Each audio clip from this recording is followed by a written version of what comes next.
seeing John Tavares get point number 999 and 1000 in Long Island against the Islanders, that is one of my favorite moments of the NHL season. And I would love to know your thoughts on all of that. Yeah, I mean, it was exactly how you'd want to script it. I think even down to the Islanders fan standpoint, because they got the last laugh, right? The Islanders went and won that game in overtime. They had a chance to even boo him after, the Islanders sort of hat tip John Tavares is big milestone moment. And so as strange as it is, I'm not sure Islanders fans hated the outcome the way it all went down either. And it was such a cool subplot to that game. I don't know if you had a chance to actually be watching live, Julian, but the Leafs were pushing. The Leafs were pushing and pushing and pushing for the tying goal for several minutes before they got it finally with 6 seconds left.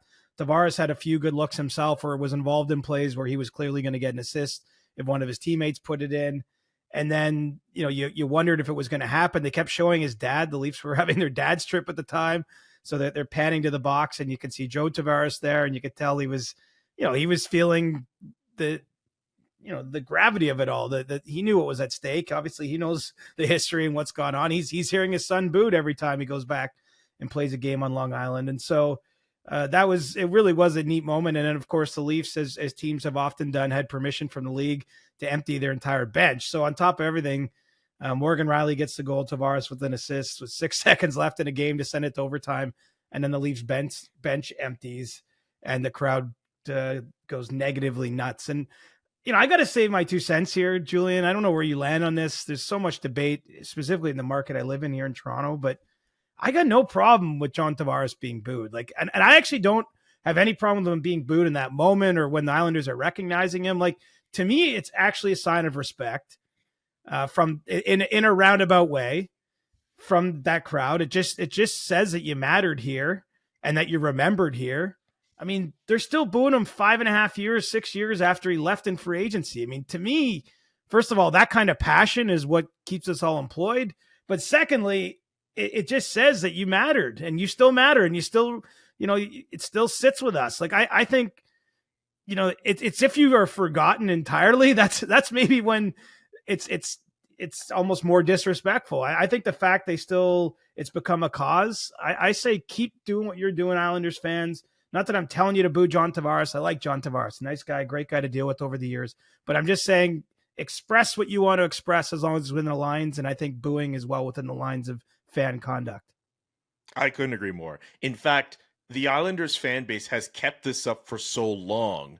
If they did anything different than what they did earlier this week, it would have been a disappointment. You can't have that hatred for a guy, a franchise player who decides to go home, and then when he scores his 1,000th point, all of a sudden you're just gonna just not hate the guy anymore. Just so you know how some fans do it, where they'll clap for a guy on the video tribute, but then as soon as he touches the puck right after they boo him, I don't like that stuff. That's a bit fake for me. I love the fact that the Islanders were true to themselves from moment one until the end. And it's cool that they got their moment with the win. I love it. I know I said what I said at the beginning, but like, I'm not mad at this either. And I get people will say, you know what, they should get over it and all that. No, I love it. I think the fact that we're talking about this, and a lot of people in the hockey world felt this was a good story. They were hyping it up before, even hyping it up after the fact. Like, we needed something like this in terms of storylines for the NHL season. And I think the Islanders fan base played their role as villain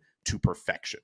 Exactly. And the cool part about that game is, we actually touched on it Monday in the lead up to the game. That hung over everything. I mean, he just needed 2 points. Obviously 1,000 points is a huge milestone. He's the 98th player in NHL history to achieve it. He's the first from the 2009 draft class that he was picked number 1 in. I mean, it's a moment. I think most players, it's like truly you really, really, really made it as an NHL player if you get to 1,000 points. And so that hung over that game, right? And he gets the early goal.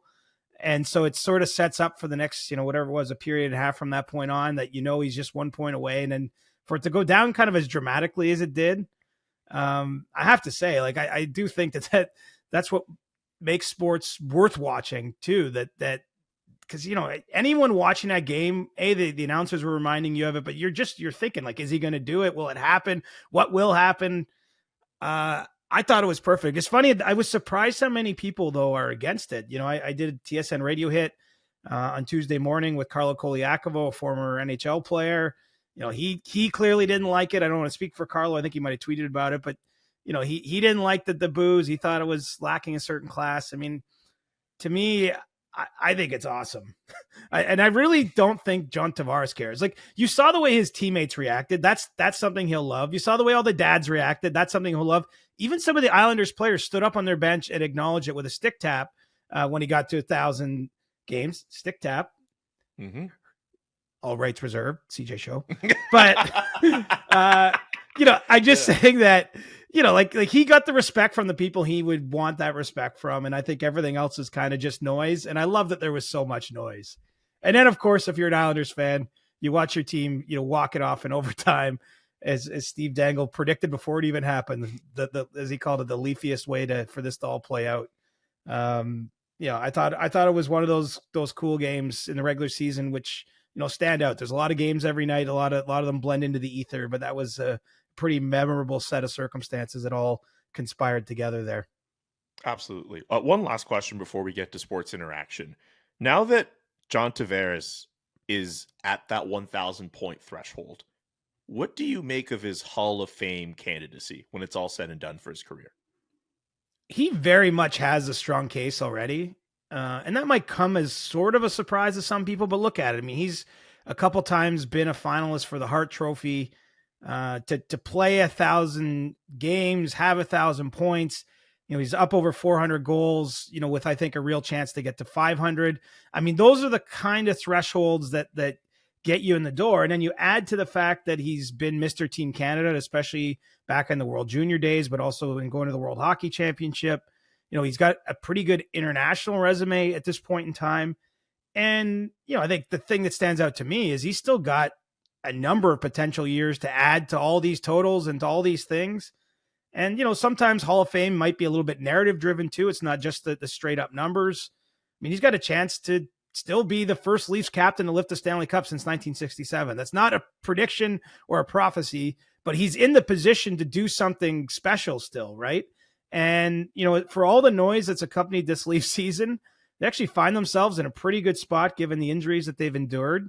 And I think that they're starting to feel as a team that they're playing kind of the way they need to. And we know that Brad Treliving still got some work to do on the roster. And look, this is why we watch the next 6 months of what's going to happen all around the league is who knows what's going to happen. But I think that, even if that last thing doesn't ever come to fruition, I really think John Tavares is, if I'm betting now, I'm going to say he's likely going to end up a Hall of Famer. I'm not saying if he doesn't play another game from this point on, he's in, because he's probably pretty close to the threshold, but maybe not quite over it. But I do think, just given his age, is he 33? He's got time here. I mean, he's obviously not Sidney Crosby, but I just watched Sidney Crosby have, a 3.9 to Montreal at age 36, 37. I mean, there's every world where Tavares is still a productive NHLer for another 3, 4, 5, 6. I mean, who knows? Joe Pavelski's still ripping it up in Dallas at age 39. And so now Joe is, to be fair, the outlier, not the rule. But I think Tavares, there might be actually something instructive about the way he plays that's a bit like Pavelski. He's never been known for his skating. Like, even at his top, even when he was drafted first overall, there's always questions about his skating. And so, naturally, as a player ages, he's going to slow down a little bit. He's not going to have the same burst. But I just think that Tavares works so hard, and what he does well is win board battles, play in tight space. Obviously, his great hands around the net. We've seen him score so many goals right in around the paint, with tips like the one he actually had in that game in Long Island. And so I really think that his game is going to age well in terms of being a productive player. And it's funny, for all the fretting too. You didn't even ask me this, but there's all of this, the focus on his contract naturally, right? He makes $11 million against the salary cap. As it turned out, not the Leafs' fault at the time, and certainly something he or his agents couldn't have predicted. The cap essentially never went up during the period. It's going to go up next season finally, but it was basically $11 million in a flat cap environment. But he's 6 years into that 7-year deal, and he scored at basically a point a game, just like a hair, a couple points below during his entire tenure in Toronto. And his next deal, I'm certain, will be far more in line. Perhaps, who knows, maybe even take some kind of discount if he wants to stay with the Leafs, stay in his hometown. And so I think once he gets on a lower contract and people see it for longer, there might be a little more appreciation for for Tavares, because I think a lot of how he's been viewed the last number of years is through the prism of the contract, probably a little bit through the prism of the fact that he's been a leader on a team that hasn't got the job done in the playoffs and all those sorts of things. But it's funny. I had this thought in Sweden when I was in Stockholm watching the games there, and we got to sit lower, closer to the ice, and just one of those games I noticed, like, I'm like, wow, he's still really effective when you watch him play behind the net and along the boards, and he doesn't get a whole lot of love, but he certainly got some love and some hate by hitting that 1,000 point threshold. And I think ultimately, honestly, he's going to be a Hall of Famer. I see him, like Stamkos to me is already in. If he and Stamkos hopefully has a long career too. But if he's done at this point, I think just based on the numbers, based on the team success he's been part of, I think he's in, and I think Tavares ultimately will join him there. Hopefully sometime in the long dark future, because hopefully both those guys still have a lot of games left to play.